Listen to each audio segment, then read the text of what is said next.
En Angola, le projet de loi visant à lutter contre les activités minières illégales et à définir un cadre juridique spécialisé pour lutter contre l'exploitation illégale de minéraux stratégiques ainsi qu'à imposer une responsabilité pénale aux personnes impliquées dont cette activité sera soumise au vote final le 25 avril 2024. Le gouvernement angolais considère l'exploitation minière illégale comme une menace pour la sécurité nationale du pays, l'un des plus grands producteurs de diamants au monde, et devrait changer considérablement lorsque le plan géologique national sera achevé.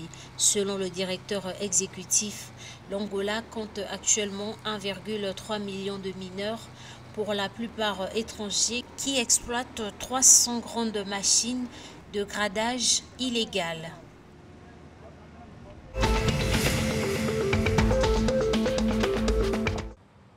Le Trésor national s'est félicité mardi 16 février 2024 du classement de l'Afrique du Sud parmi les 3 premiers pays au monde en matière de transparence fiscale selon le rapport d'évaluation de la transparence fiscale du Fonds monétaire international. Selon le Trésor sud-africain, une politique budgétaire transparente et prévisible constitue la base de la stabilité macroéconomique. Le rapport recommande également des améliorations dans 3 domaines, notamment l'expansion de l'information financière conformément aux meilleures pratiques internationales, la mise en œuvre de réglementations budgétaires précises et les contraintes de temps et l'amélioration de l'analyse des risques, dont la déclaration des risques budgétaires.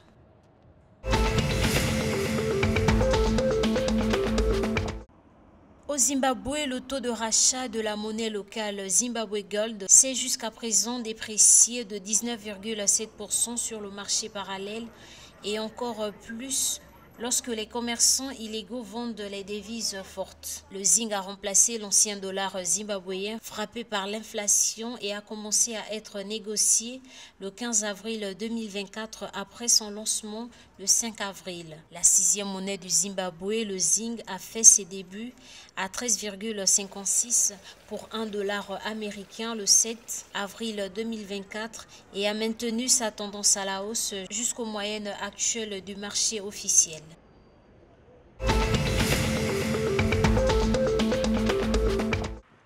En Zambie, près de 10 millions de personnes sont touchées par la sécheresse qui a caractérisé la campagne agricole 2023-2024.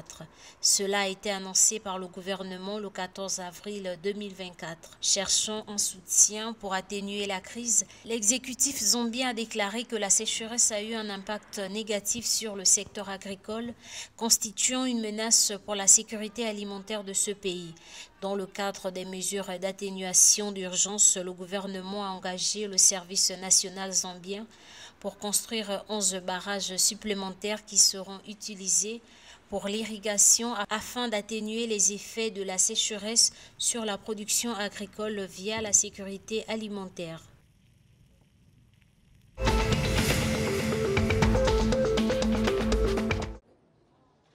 L'Association botswanaise d'athlétisme a menacé le 16 avril 2024 de prendre des mesures contre les clubs et les organisations de courses qui ne paient pas leurs athlètes à temps. La menace a été mise par le président de l'association à la suite de plaintes d'athlètes qui n'ont pas encore reçu leur récompense pour les marathons depuis 2021. L'Association botswanaise d'athlétisme a déclaré qu'elle est également consciente du fait que de nombreux athlètes internationaux participent à des marathons locaux sans l'autorisation de leurs associations respectives. L'afflux récent d'étrangers est l'une des plus grandes préoccupations de nombreux clubs et athlètes individuels.